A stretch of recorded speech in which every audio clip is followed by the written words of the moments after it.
Hello. OD with ओबी के साथ उबैद एक दफ़ा फिर हाजिर है। मैं रोबोट की तरह इसलिए बात कर रहा हूँ क्योंकि आज मैं आपको आर्टिफिशियल इंटेलिजेंस के बारे में बताना चाहता हूँ। हर कोई यार आजकल एआई आर्टिफिशियल इंटेलिजेंस इसकी जो ब्रांड्स हैं जिन्होंने ये बनाए हैं, जो मेकर्स हैं, उनके बारे में बात कर रहे हैं।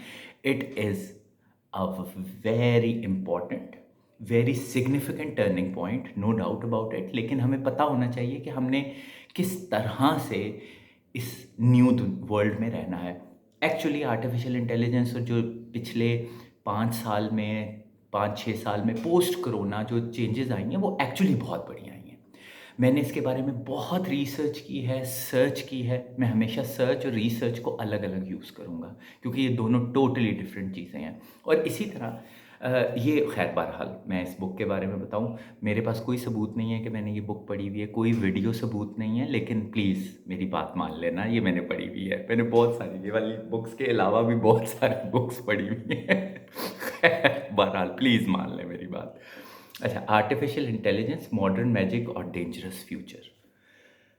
Science fiction visions of sentient machines have long shaped our perception of artificial intelligence. The reality, though different, is no less intriguing. हाँ, क्यूरोसिटी होनी चाहिए आप में तजस्सुस होना चाहिए, क्वेश्चंस होने चाहिए, क्रिटिकल एनालिसिस होना चाहिए हमारे अंदर भी, और हमें अपने बच्चों को भी जो है इसी तरह ही इवॉल्व करवाना चाहिए, उनको डेवलप करना चाहिए उनकी पर्सनैलिटी को, कि वो हर वक़्त सवाल करते रहें। आपको बर्दाश्त करना पड़ेगा। Parenting, trust me, is a very challenging process. हम जानवर नहीं हैं कि हम अपना कोई लाइफ़ साइकिल पूरा कर रहे हैं। हमें सोच समझ के अपना लाइफ़ साइकिल पूरा करना है, क्योंकि यही तो हमारा इंसान का एक एक क्या कहना चाहिए कि एक अच्छी चीज़ भी है, और उसके साथ जब अच्छी चीज़ें आती हैं ना, उसके साथ रिस्पॉन्सिबिलिटी भी आती है। सो खैर बहरहाल it's a very good book, small short book. Please, I don't know, मुझे समटाइम्स ये लगता है कि इनके ट्रांसलेशंस पढ़ने से, मैंने कई जगहों पे बुक्स के ट्रांसलेशन पढ़ने की कोशिश की, लेकिन वो बात नहीं होती, वो मीनिंग नहीं होता, वो इंटरप्रिटेशन नहीं बन रही होती। हमेशा आजकल हम बड़े से बड़े इंस्टीट्यूट को उठा लें, अभी राइट नाउ सबसे बड़े प्रॉब्लम्स जो हैं वो इंटरप्रिटेशन के हैं। तो आप प्लीज़ कोशिश करें कि इंग्लिश में पढ़ें। एक बात करने लगा हूँ, समटाइम्स इंसान कई जगहों पे मजबूर भी होता है। इंग्लिश आपको पढ़नी पड़ेगी, चाइनीज़ आपको लर्न करनी पड़ेगी, आपको फ्रेंच लर्न करनी पड़ेगी। आपको ये देखना है कि लिटरेचर ज़्यादातर रिसर्च, सर्च किस लैंग्वेज में है। आपको खुद भी उस लैंग्वेज को सीखना पड़ेगा और अपने बच्चों को भी सिखाना पड़ेगा। समटाइम्स इंसान को मजबूरी के तहत कुछ कॉम्प्रोमाइज़ करने पड़ते हैं। खैर बहरहाल, सो इट्स अ गुड बुक। आपको मैं बताऊँगा कि सर्च और रिसर्च में क्या फ़र्क होता है। ये वही फ़र्क है जो एक सर्च इंजन में और एक आर्टिफ़िशियल इंटेलिजेंस मॉडल में होता है। सो आप प्लीज़, सर्च जो है वो एक टोटली डिफरेंट चीज़ है। अब प्रॉब्लम ये हुआ है कि रिसर्च, जिसको इंसान ये समझता था कि रिसर्च करना इंसान का ही एक वो है, फ़ोटे है, वो कहीं न कहीं आर्टिफ़िशियल इंटेलिजेंस ने ले लिया है। मैंने अगर ह्यूमन ब्रेन को कहीं न कहीं स्टडी किया है ना पहली दफ़ा अच्छे तरीके से, तो वो जब मैंने आर्टिफ़िशियल इंटेलिजेंस को स्टडी किया है। आपको ज़हन में रखना चाहिए कि आर्टिफ़िशियल इंटेलिजेंस यानी कि इंटेलिजेंस को मसनूई तरीके से क्रिएट किया जाना, ज़हानत को मसनूई तरीके से क्रिएट किया गया है। तो आप जब आर्टिफ़िशियल इंटेलिजेंस को पढ़ेंगे ना, तो आपको पता चलेगा आप अपने दिमाग से किस-किस तरह के काम ले सकते हैं। आपका दिमाग कितना ज़हीन है, आप उसको किस-किस मकसद के लिए इस्तेमाल कर सकते हैं। सो इट्स अ गुड बुक।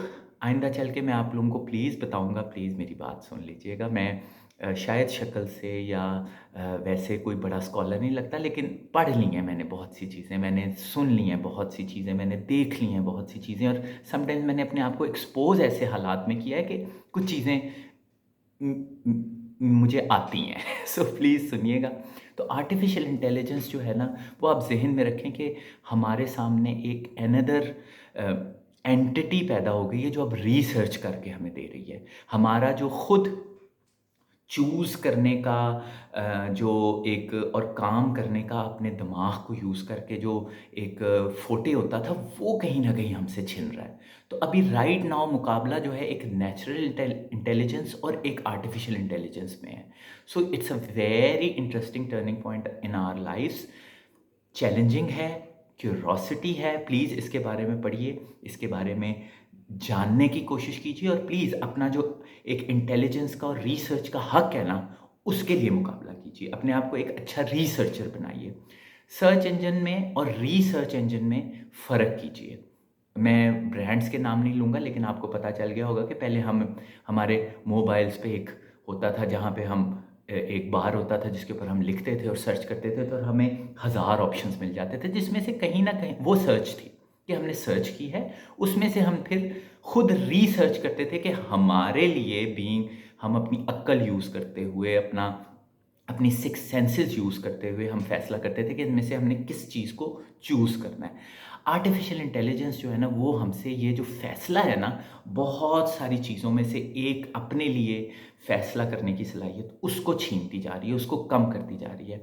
जो आर्टिफ़िशियल इंटेलिजेंस है, वो ये करती है कि वो आपको चूज़ करने का ऑप्शन नहीं देती। सर्च इंजन आपको ऑप्शन देता था, हज़ारों, लाखों की तादाद में आपके सामने वो रिसर्चेस खोल देता था कि अब आप इसमें से सर्च कर लीजिए। लेकिन अब ये है, आर्टिफ़िशियल इंटेलिजेंस ये करती है कि आपको फ़ैसला करने की सलाहियत नहीं दे रही है। अगर आपने उधर कुछ लिखा है, तो वो आपको बताती है कि यही है जी जवाब, यही है जी। सो अब हम लोग थोड़ा-सा एक क्रिटिकल सिचुएशन में हैं कि अब हमने अपनी इंटेलिजेंस को इतना ज़्यादा इवॉल्व करना है, इतना ज़्यादा एजुकेट करना है, इतना ज़्यादा डेवलप करना है कि हम आर्टिफ़िशियली क्रिएटेड जो इंटेलिजेंस है उसका मुकाबला कर सकें। बहरहाल आई होप आपको थोड़ा बहुत समझ आया हो, लेकिन बुक्स पढ़िए। एट द एंड मैं आपको सिर्फ़ यही कहूँगा कि बुक्स आर वेरी इंपॉर्टेंट किसी भी फ़ॉर्म में। अपना ख़्याल रखें। Bye bye.